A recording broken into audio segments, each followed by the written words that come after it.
Hello and welcome, friends, or welcome back.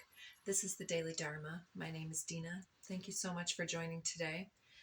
As you can see, I am feeling a little bit more festive today, and I know we're going into the solstice. We just had the full moon in Gemini yesterday at the time of this recording, and that was December 15th. So solstice this year happening as usual right around the 21st, 22nd of December. I'll get that chart out to you this week and we'll take a look at that. But let's skip on the astrology unless it comes up today, and we'll go ahead and start with the pre-messages. This morning I was out here quite early. This time of year we've got the wood stoves going out in the pole barn where I'm doing the recordings currently, and I've got a bunch of plants out here, so I came out. It's very meditative in the morning in this place. I'm loving the new vibe that's been set, and I feel that this is something that allowed me to start out with feeling in this space that there are many of us feeling that whatever process it is that we're immersed in right now, whether it's something that we're trying to bring in and manifest or something that we feel the burden of responsibility has fallen upon our backs in some type of a manner. I feel like there's this idea that we are, many of us, suffering in silence, whether we feel like our friends need us more than we feel appropriate burdening them with our situation, or whether we feel like all of the individuals in our lives are not really able to hold what it is that you feel that's kind of literally in the eggs that are in your basket. It's like, if I give these eggs to anybody else, I'm afraid they'll drop them, and eggs are fragile. These are things that we're attached to, whether it's some type of detail-oriented process or a very, very deeply held endeavor, something that has a lot of moving parts or a lot of pieces that we're trying to juggle and people that we're trying to network within. It's difficult sometimes for the individual that is on this level, operating in so many different, I don't know if the appropriate word is frequencies or not, but it's almost as if we have been operating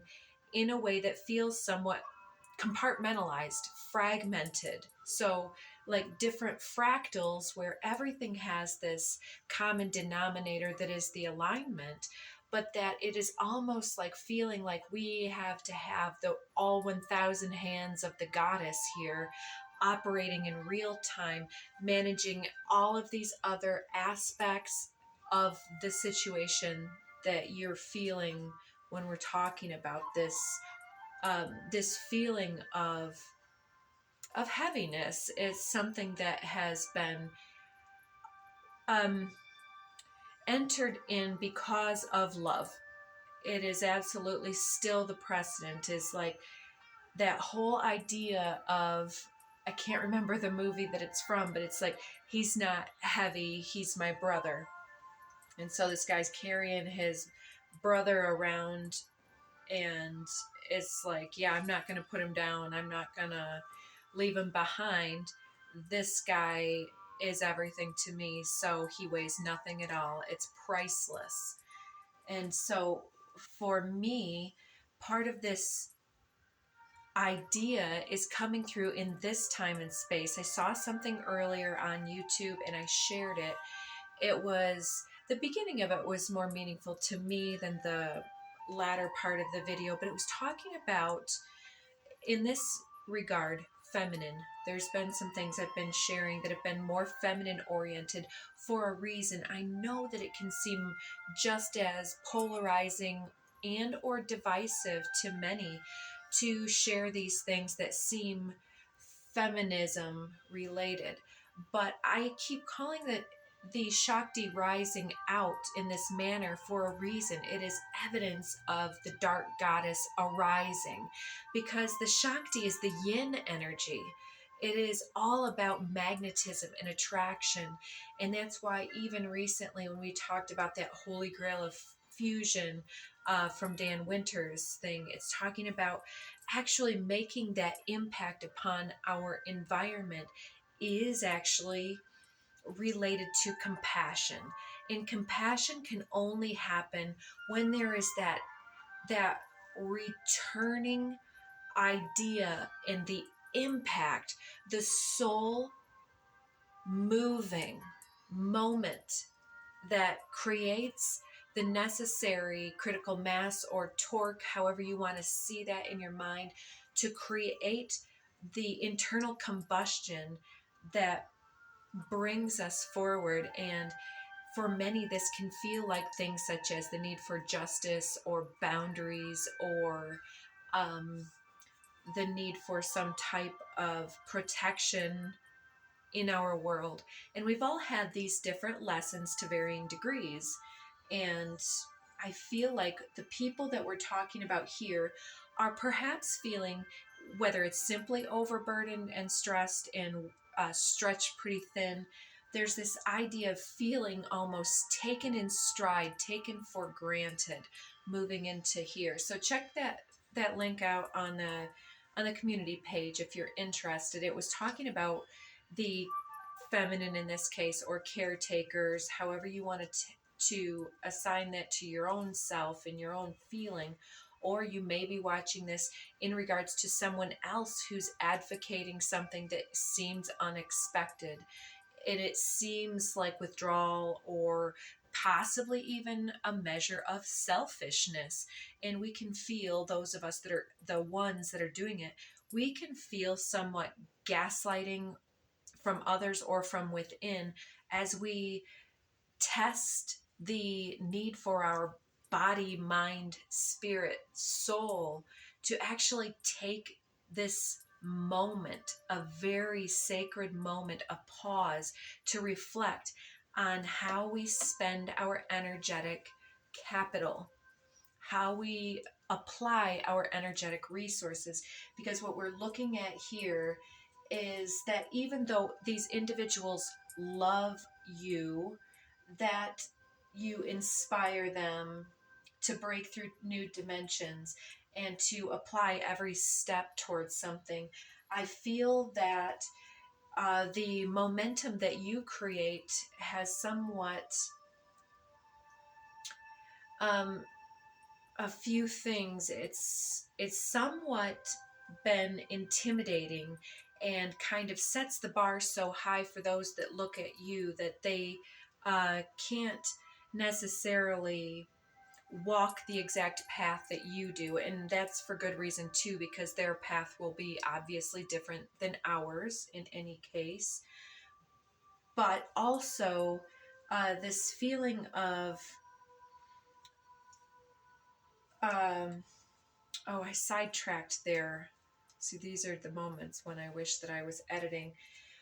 Let's just keep on moving. There's this feeling that there has to be something that shifts, something within, to understand how something becomes, how the feeling of overburdening comes, how this patterning gives us the idea that we have to be so independent, self-sufficient, perhaps over-functioning, carrying the burden all on our own instead of with others. So either we need to start sharing with the individuals that do love us in a different way, setting those different standards in a different, easier, more gentle way that works for everybody. Because clearly if you're in this energy alongside of me, there's something that hasn't worked in the past. So there's this new strategy, I want to say, stepping forward in your life that will help you to break through these dimensions in your own energy by approaching something in a different manner. So there's quite a lot of foreshadowing here, rumbling with this thunder energy. And it says repairing the veil, forgiveness underneath that, and magician's sword, confidence in your magic below that. I'll just read these oracle cards. 25, breakthrough to new dimensions. A new endeavor is on the horizon. Innovative energy wants to burst forth into your consciousness. So I think that this is an emotional breakthrough between yourself, and it could be family members, people that you hold dear, soul tribe even, some type of shift that's necessary in order that you get your deeper needs met. Because we see the whales and their pod here. And under the deck number 10, every step counts. There's an advantage in taking things slowly. Breathe deeply and fully as you consider your options. I think that off the bat, when we feel some type of a way such as taken for granted in any nuance of that, it can be easy for us to start shutting down or feeling negative repercussions of that, even feeling sadness, disappointment, dashed expectations, longing, and feeling unloved. And this is that final gateway that we need to break through when we're reaching that next level up in self-love. And it's that the love is ever present. It cannot leave us. And even though we can logic through things and assign and assume to other individuals that are in this situation, the truth is that you are extremely loved, not just by the universe, but by many individuals in your life. You might not call it love like you and some of your cis, bro, whatever, friend group or whatever. You might not call it love, but it might be respect, it might be inspiration. It says if everyone really knew how much they were loved, not only from above, but by those in their life now, there would be little hearts drawn on everything from wheelbarrows to skyscrapers to jumbo jets. And I so look forward to that day. Big heart, the universe. So you are loved, you are seen, you are appreciated. So do not feel abandoned in this moment, because that's that last illusion like we talked about. So let's see if we can push through and find some constructive ways to get our needs met in this moment. It says, of course, anger can always be justified, but then so can forgiveness. Just depends on how much you want from the adventure. Go for gobs, the universe. Do you know why it's so easy for us in the unseen to quickly pinpoint your whereabouts? You leave behind footprints of love. Ah, the universe. P.S. The legend of Bigfoot continues. This one also often reminds me of that biblical poem or passage, whatever it's called. It's footprints, very beautiful energy, and that's the vibe. So feeling and knowing that when we feel the most alone, it is when we are perhaps kind of feeling in a dark room how to get back into our center, into the core of love. Because we all know that we are love, but it's hard to actualize because the darkness of the room, the fog, the smoke in the mirrors is all that distance that we have. We slip here and there into different perspectives or narratives that tell us that there's some type of lack mentality, lack of love, lack of resources, not enough money, not enough time. But we're putting the pressure on ourselves. It's funny how if you leave a dish in the sink, it'll wait for you. So we put the pressure on ourselves. But on the same token, a lot of times that leads us to overdoing. I think it's part of the patriarchal society. I'm not blaming masculine in this case. Again, it's not gender. It's just that this society rewards us for our ambition and our go-getter and our grind, grind, grind. And it's like, you know, it should be rise and shine, but many of us need to do that grind because of the displacement of um, money and wealth from the lower classes to the upper, at least here in the United States and many other places in the world. And it's not that things cost more, it's that there's a huge hoarding of resources going on. And so the illusion has been bolstered, and it's for us to get back into simplicity. And so this is another thing. It's like I wanted to also bring to your attention this story that was told recently to me. It's this couple. I'm going to try to tell it quick. Basically, they're very poor, and the best resources that this poor couple has, that this couple's super in love, is the woman has this glorious, glorious hair going down to her knees, and he has this gorgeous ancestral watch, a pocket watch, but it's on this broken leather strap because they're poor, and these are their best treasures. And fast forward the story, it's a day before Christmas, and they have basically nothing is in the way of money. And so she chops her whole hair off, sells it for 20 bucks, spends the whole thing on this beautiful watch chain to give to him. And he gets home, and he's dumbfounded and seems weird in a trance. And then she's like, please, please, I did this because I wanted to make this day about you. It'll grow back, it'll grow back. And so he reveals he's bought these gorgeous combs because he sold his watch for all the money that he had and those memories to give her these combs for her hair. And so that's still great. But then she gives him the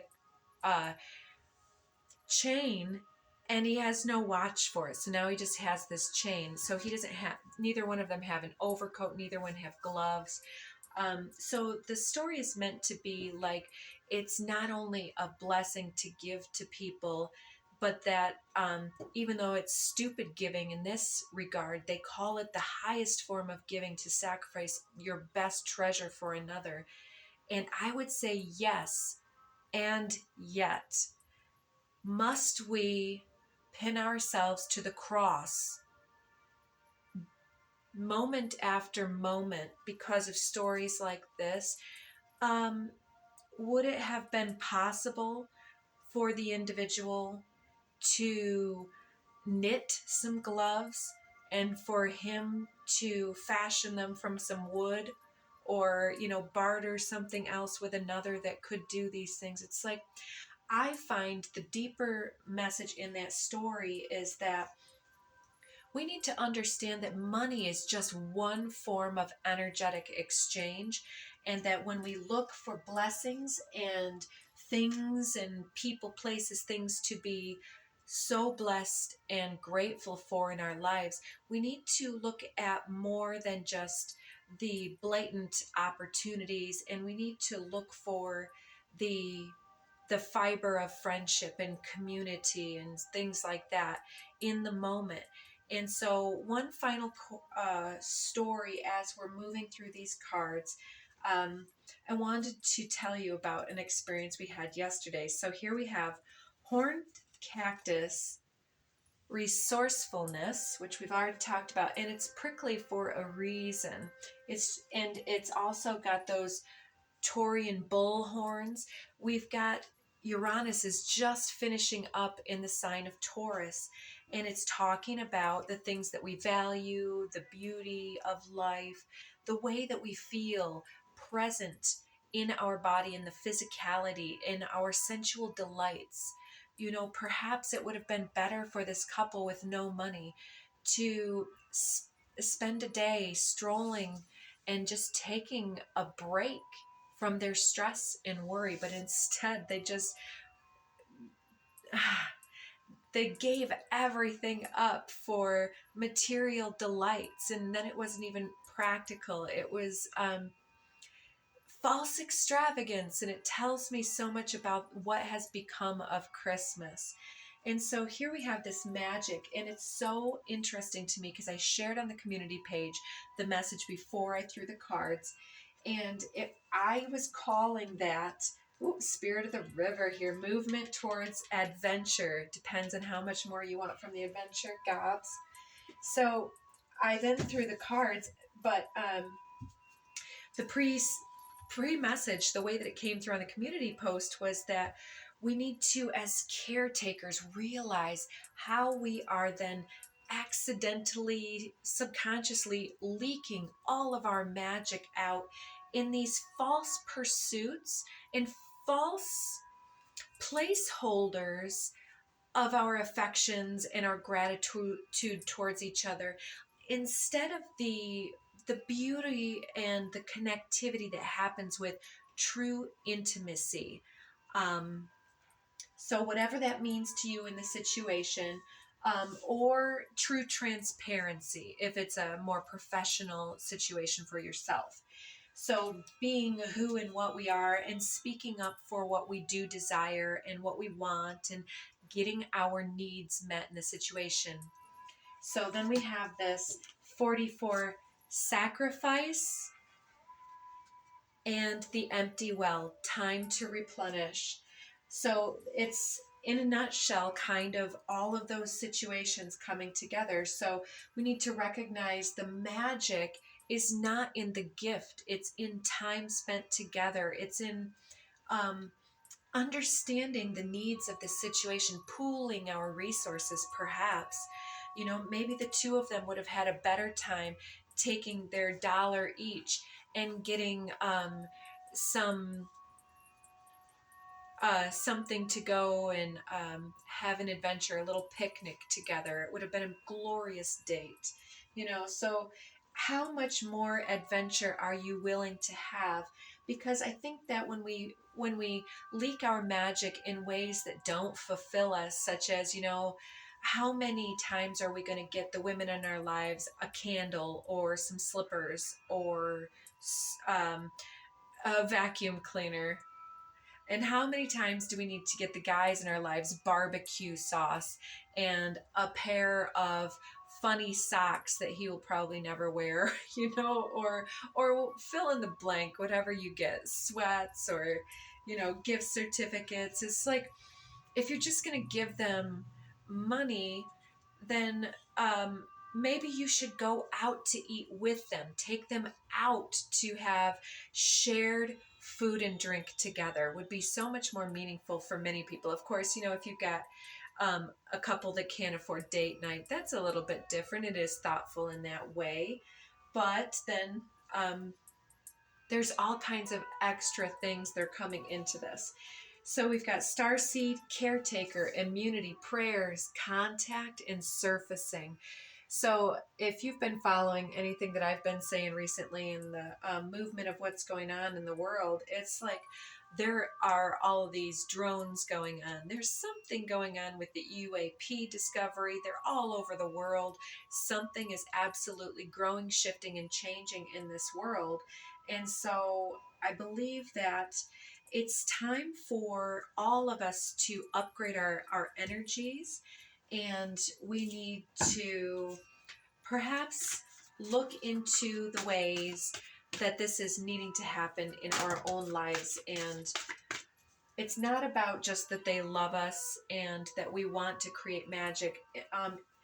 In that community post, it was kind of also what hit home for me is this not decorating for the holidays, because it seems to, in my situation, always come down to me. It's like, does the laundry just fold itself, people?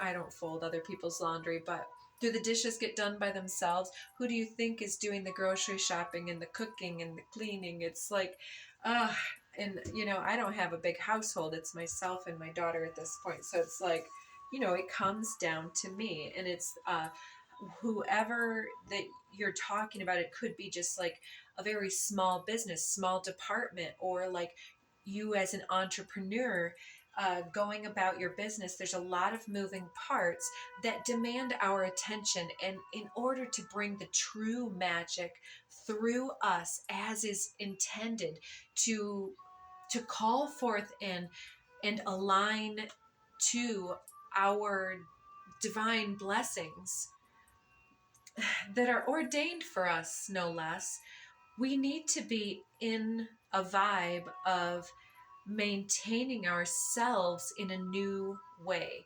And every time there's an energetic portal, such as recently we had 1212, and it's kind of ongoing until solstice.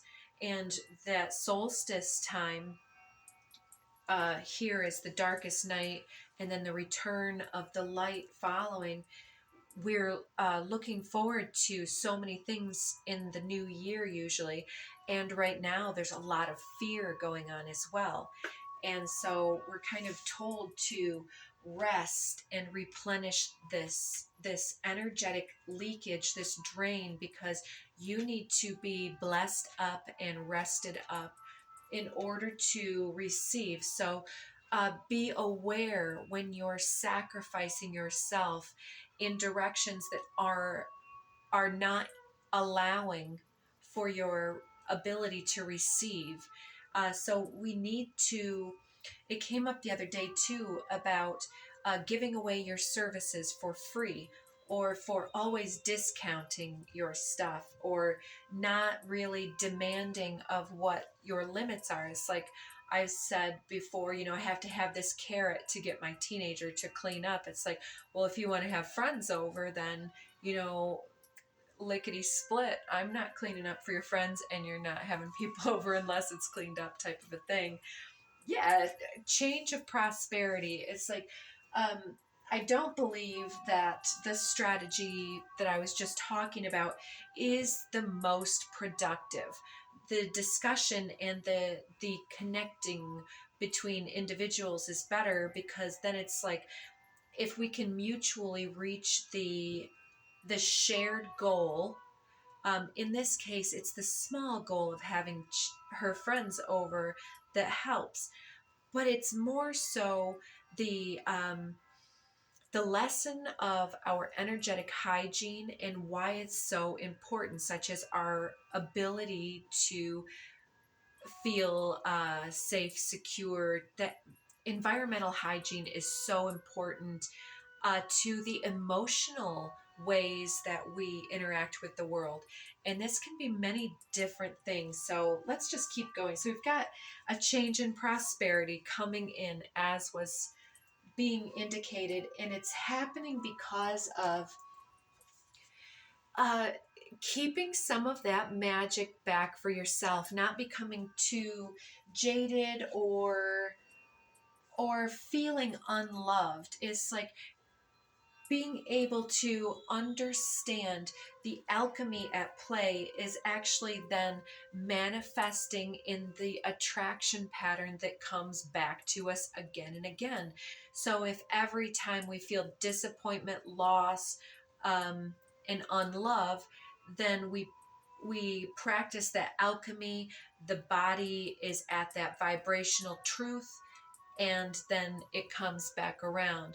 Now, conversely, and as our manifestation wants us to keep believing and knowing, if we change the way that we look at our lives, at prosperity, in the now moment, not waiting for some kind of fancy car or job or home or reputation to precede us, those things are so hollow if we cannot shift the inner nature. And that's why those things typically follow. I mean, you can find exceptions anywhere, but so as we practice gratitude for the things that we can see, then we can continue to increase that vibration and that pocket, and then we start traveling more readily down that timeline and that road. instead of just kind of cycling. Merkaba, yeah, we're talking about some type of travel because we've got adventure twice, Merkaba. So this absolutely could be you needing that date night, needing to get out with friends, family, colleagues, to share some food and drink. So as promised, we'll tell this quick story. I went caroling with a few individuals yesterday, and many individuals were not home this time of year. A few were watching TV and didn't come to the door or anything because Americans don't want to be bothered. And then we came to this one particular house, and the individuals did answer the door, and they were from a different country. They were from Somalia originally and have been here for several years. And they invited us in, they shared their table, and it's part of the custom. And it felt initially awkward for us, but it's a cultural thing. It would have been bad manners for us to have not gone inside. So it's always important to travel in big groups, right? There were only three of us, and they shared coffee. We communicated. We got to meet the parents and then their somewhat adult children, four of them. Uh, yeah, four of them, and it was beautiful. We talked a little bit back and forth about different things, and they gifted us an English version of the Quran, which was very meaningful, and it helped us to feel into each other. Oh, beautiful. Miracle was sitting on the table. So there's some type of use of our energy in such a beautiful um, a more productive way by not holding ourselves back, because part of me didn't want to push into that. It's an extension of my energy in an unprecedented way to go out and go to people's doors. That's not who I am as who I am, if you can appreciate that. But it brought some good experiences. I'm sure we're on some people's ring cameras, making fools of ourselves, ridiculousness, but it's a new adventure. It's a story to tell, and it was a cross-cultural connection, and you know, sharing of cultural, reaching across the divide per se. So these miracles are unfolding in different ways, and they may be unexpected little things that can in time lead to enormous shifts and changes, because it's a snowball effect. It's the chaos theory in formation. Yeah, it's the compassion that is extended and shared that then embeds the electron, as was said on the Dan Winter stuff, which is actually like creating a shift, creating impact with our presence. Presence. Gifts. With our gifts, yes. The things that we bring forth in this world. It's not material. We've been led to believe in the tangible, but it's about sharing instant coffee with unexpected guests, and being seen, perhaps, when you're miles from home.